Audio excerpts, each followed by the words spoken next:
तो फ्रेंड्स आइए स्टार्ट करते हैं आज के क्लास को। आज हम लोग पढ़ने वाले हैं सदिश के कुछ क्वेश्चन को देखेंगे। पढ़ने कहाँ वाले हैं हम लोग, सदिश के क्वेश्चन को देखने वाले हैं कि सदिश से क्या क्या क्वेश्चन बन सकता है थ्योरी टाइप से। तो आइए स्टार्ट करते हैं आज हम लोग। तो सबसे पहला क्वेश्चन है हम लोग का, सदिश के आधार पर भौतिक राशि के कितने प्रकार होते हैं। तो सदिश के आधार पर भौतिक राशि के दो प्रकार होता है। एक होता है, आइए आंसर देख लेते हैं हम लोग। एक होता है, दो प्रकार की होती है। एक होता है अदिश राशि यानी कि स्केलर क्वांटिटी, दूसरा होता है सदिश राशि यानी कि वेक्टर क्वांटिटी। तो आइए हम लोग अगला क्वेश्चन पे चलते हैं। अदिश राशि की मुख्य विशेषता क्या है। अदिश राशि की मुख्य विशेषता यही है ना कि इसमें केवल परिणाम होता है, दिशा की आवश्यकता नहीं होती है। इसमें क्या होता है, सिर्फ परिणाम 2 3 4 जो भी होगा वही होगा ना। इसमें दिशा की कोई आवश्यकता नहीं है, डायरेक्शन को की कोई आवश्यकता नहीं है। अगर आप दुकान पर गए कहीं पे कुछ खरीदने, आपने बोला कि 10 किलो उत्तर दिशा में गोभी दीजिए, तो इसका कोई मतलब नहीं निकला। आपको गोभी लेना है तो आप सीधा बोलेंगे कि 10 किलो गोभी दीजिए, या चीनी लेना है तो आप बोलिएगा कि 10 किलो चीनी दे दीजिए। तो इसका कोई मतलब नहीं निकलता है। तो आइए हम लोग स्टार्ट करते हैं अगला क्वेश्चन पे। अदिश राशि होने के लिए क्या अनिवार्य है। अगर कोई चीज़ अदिश राशि है तो उसके लिए क्या अनिवार्य होना चाहिए, ये क्वेश्चन है। आइए आंसर देखते हैं। परिणाम और दिशा के साथ साथ, अगर कोई राशि को अदिश होना है तो उसके साथ साथ क्या होना चाहिए, परिणाम तो होना ही चाहिए, दिशा तो होना ही चाहिए, साथ साथ सदिश योग का पालन भी करना चाहिए, सदिश योग के नियमों का पालन भी करना चाहिए। बहुत ही इम्पोर्टेंट बात है कि अगर कोई चीज़, तीन नियम देखिए। पहला नियम है कि परिणाम होना चाहिए, दूसरा है कि दिशा होना चाहिए, तीसरा है कि सदिश योग के नियम का भी पालन करना चाहिए। ठीक, तीनों चीज़ें आवश्यक हैं, याद रखिएगा आप। आगे बढ़ते हैं। विद्युत धारा में दिशा होने के बावजूद वह सदिश क्यों है। बहुत इंपॉर्टेंट क्वेश्चन है कि विद्युत धारा तो दिशा है, उसके बावजूद अदिश राशि क्यों है, क्योंकि ये सदिश योग का पालन नहीं करता है। मैंने आपको बताया क्योंकि यह सदिश योग का पालन नहीं करता। अभी हमने आपको बताया कि सदिश योग का पालन करने वाली दिशा राशि को ही हम लोग सदिश राशि बोलेंगे। तो विद्युत धारा तो दिशा और परिणाम दोनों होता है, फिर भी ये अदिश क्यों है, क्योंकि ये सदिश योग का पालन नहीं करता है, इसलिए। आइए आगे बढ़ते हैं। सदिश का निरूपण कैसे करते हैं। तो सदिश का निरूपण कैसे करते हैं, एक तीर की लंबाई द्वारा करते हैं, जिसका प्रारंभिक बिंदु को अपुष कहते हैं, अंतिम बिंदु को सिर कहते हैं, और इसकी लंबाई को, ये तीर की जो लंबाई है ये परिणाम को दर्शाता है। ठीक, आइए आगे बढ़ते हैं।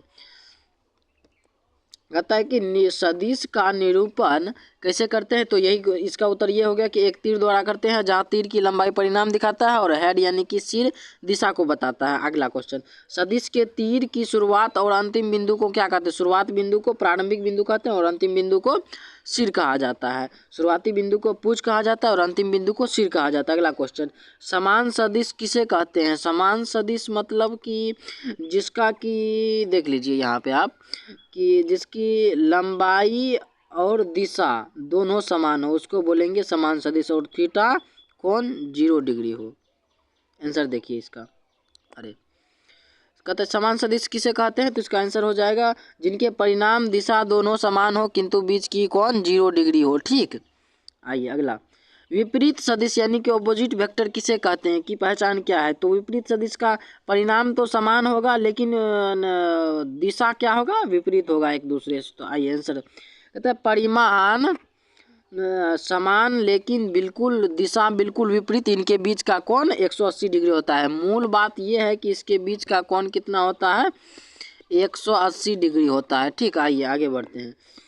समांतर सदिश और प्रति समांतर सदिश में क्या अंतर है। तो समांतर सदिश और प्रति समांतर सदिश में तो यही अंतर है कि इसके समांतर सदिश के बीच का कोण 0 डिग्री होता है और प्रति समांतर सदिश के बीच का कोण 180 डिग्री होता है, जबकि इसका परिणाम कुछ भी हो सकता है, समान भी हो सकता है और असमान भी हो सकता है। जैसे अगर हम इसकी खींचें तो यहाँ पे देख सकते हैं कि ये देखिए समांतर सदिश हम यहाँ पे खींच रहे हैं, ये समान हो सकता है और इसकी लंबाई समान भी हो सकती है और असमान भी हो सकती है। देख लीजिए, ये हो गया समांतर सदिश अपना।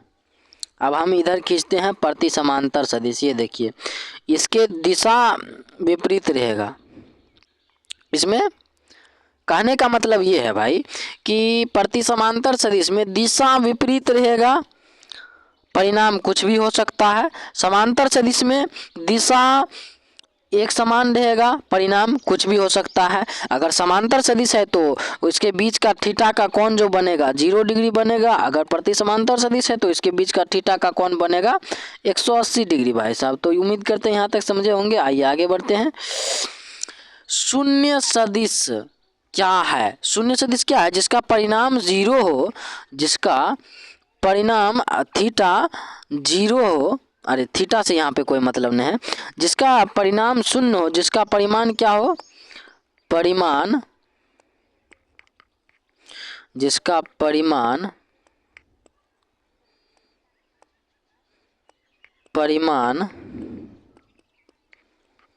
0 हो और दिशा कुछ भी हो सकता है, दिशा कुछ भी हो सकता है। तो वही बात हो गया कि वह सदिश जिसका परिमाण शून्य हो, इसकी दिशा अनिश्चित यानी कि कुछ भी हो सकती है। अनिश्चित का मतलब क्या हुआ दोस्तों कि कुछ भी हो सकता है।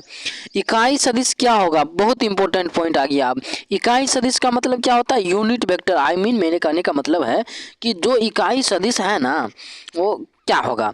तो आइए आंसर देखते हैं। इसका परिणाम एक होता है। इकाई सदिश कोई भी आप ले लीजिए, तो इसका परिणाम क्या होना चाहिए? एक होता है और केवल दिशा बताने के काम आता है। ठीक, आइए आगे बढ़ते हैं।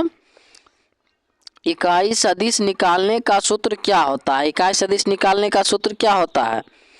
इकाई सदिश निकालने का सूत्र होता है, जैसे मान लीजिए ए वेक्टर दिए हैं, आप ए वेक्टर लिखा आपने, इकाई सदिश आपको निकालना है तो आप वेक्टर लिखेंगे, उसका जो भी वेक्टर होगा उसके बाद आप लिखेंगे वेक्टर ए का मैग्नीट्यूड। कुछ इस प्रकार से सूत्र होता है। ठीक, आप वेक्टर पहले सदिश बटा परिणाम होता है मैग्नीट्यूड, वेक्टर बाय मैग्नीट्यूड होता है। इकाई सदिश का सूत्र क्या होता है? Vector by magnitude.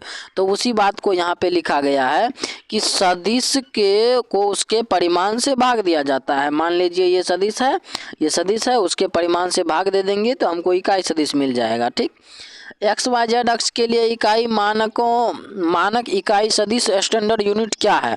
मान लीजिए एक्स यूनिट है, एक्स है और उसका क्या होगा? आई कैप होगा। वाई के लिए क्या होगा? जैसे कि यहाँ पे हमने बनाया, यहाँ पे आप बनाना सीखिए होइएगा कि देखिए ये मान लीजिए ये एक्स अक्ष है और ये वाई अक्ष है और ये जेड अक्ष है। तो इसके लिए मानक सदिश क्या देते हैं हम लोग? आई कैप देते हैं इसके लिए जे कैप देते हैं, इसके लिए के कैप देते हैं। तो एक्स के लिए आई कैप हो गया, वाई के लिए जे कैप हो गया, जेड के लिए के कैप हो गया। तो इस प्रकार से हम लोग लिखते हैं। ठीक, तो एक्स के लिए आई कैप, वाई के लिए जे कैप, जेड के लिए के कैप। स्थिति सदिश क्या दर्शाता है? जो हमारा स्थिति सदिश है वो क्या दर्शाता है? तो वो किसी अक्ष से, किसी मूल बिंदु से अक्ष की दूरी बताता है। तो यह मूल बिंदु से सापेक्ष किसी बिंदु की स्थिति बताता है। बहुत इंपॉर्टेंट पॉइंट कि स्थिति सदिश यानी कि पोजीशन वेक्टर हम किसको बोलेंगे? यह मूल बिंदु के सापेक्ष किसी बिंदु की स्थिति बताता है। यदि मूल बिंदु एक्स वाई जेड है तो परिमाण आर निकालने का सूत्र क्या होगा? यदि मूल बिंदु एक्स वाई और जेड है तो परिमाण निकालने का सूत्र क्या होगा? अभी अभी हमने आपको बताया कि रूट के अंडर होगा, स्क्वायर के under X square Y square Z square. परिमाण निकालना है और एक्स वाई जेड है, कोई बिंदु दिया गया है आपको एक्स वाई जेड, उसका परिमाण आपको निकालना है। तो आप निकालेंगे आर का परिमाण निकालेंगे स्क्वायर यानी कि रूट का अंडर देंगे, आप रूट लगाएंगे यहाँ पे, उसके बाद लिखेंगे X square Y square Z square. ठीक, आइए आगे बढ़ते हैं। यदि किसी बिंदु का निर्देशांक एक्स वाई जेड है तो उसका स्थिति सदिश क्या होगा? उसका स्थिति सदिश क्या होगा? अगर कोई बिंदु है उसका निर्देशांक एक्स वाई जेड है तो एक्स आई cap Y J cap Z K cap हो जाएगा, एक्स आई cap Y J cap Z K cap हो जाएगा। स्थिति सदिश आर बराबर एक्स आई cap Y J cap Z K cap का परिमाण आर निकालने का सूत्र क्या हो जाएगा? तो बहुत ही इंपॉर्टेंट पॉइंट है यहाँ पे, root under X square Y square Z square हो जाएगा। ठीक, इकाई सदिश निकालने का सबसे महत्वपूर्ण सूत्र क्या है? तो इकाई सदिश निकालने का महत्वपूर्ण सूत्र यही है कि उसके सदिश से परिमाण को भाग दे दिया जाता है। तो सदिश से परिमाण को भाग दे दिया जाता है। इकाई सदिश 4 i कैप 5 j कैप है तो उसका परिमाण r कैसे निकालेंगे? तो यहाँ पे अब क्वेश्चन आ गया है, तो आइए इस क्वेश्चन को हम लोग बनाते हैं। मान लीजिए आपको 4 i कैप और 5 j कैप दिया गया है और परिमाण निकालना है। तो परिमाण बराबर सूत्र क्या होता है? वेक्टर बटा जो भी आपको सदिश 4 i कैप, अच्छा इसके बराबर सूत्र ये नहीं होता, इसके बराबर सूत्र होता है ये root under X square plus Y square plus Z का स्क्वायर। तो यहाँ पर तो जेड दिया नहीं है तो एक्स वाई दिया है, तो रूट अंडर एक्स वाई का स्क्वायर करेंगे बराबर 4 का स्क्वायर प्लस 5 का स्क्वायर बराबर 4 चौके 16 प्लस 25 बराबर रूट 41। ठीक, आइए आंसर देखते हैं क्या है। देखिए यहाँ पे आपको समझ में आ गया होगा रूट 41। इकाई सदिश का पूरा सूत्र विस्तार से क्या, तो वही हो गया एक्स स्क्वायर एक्स आई पे Y J cap Z K cap बटे root under X square Y square Z square. सूत्र आर कैप बराबर आर बटे आर परिणाम यानी कि वेक्टर बाय मैग्नीट्यूड